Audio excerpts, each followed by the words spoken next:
Yola.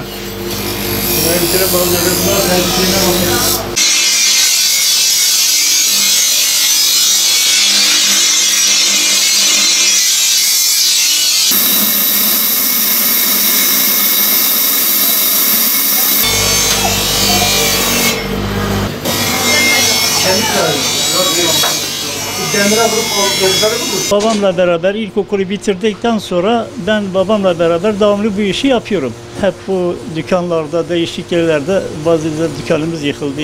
Peynirciler çarşısına oraya gittik. Ondan sonra buraya tekrar bir daha geri dönmek üzere.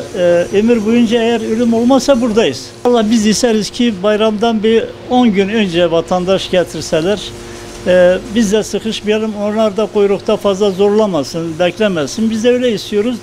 Fakat biz mesleğimizde bir eksik bırakmayız. Biz zorlanıyoruz, sıkışıyoruz ama yine çocuklar biz bilet taşına onlara veriyoruz. Çarkı kendimiz yapıyoruz. Bilet taşı da onlar klavyeleri çıkarıyorlar. Terzi makası, berber makası, zırh mesela döner bıçağı, balta, makas her şeyi yapıyoruz. Robot bıçağı bunları biz özellikle biz bunların erbabıyız, hakkını veriyoruz. Bunlar da 3. kuşak. 3. kuşak tabii onlar okuyorlar ama bugün bu bayram üzeri bize de destek olacaklar. Ben isterim ki herkes benim gibi düzgün yapsın, doğru yapsın, emeği versin, hakkını da alsın. Bilmeyenler de bu işe karışmasın, vatandaşı da hayvanı da eziyete vermez.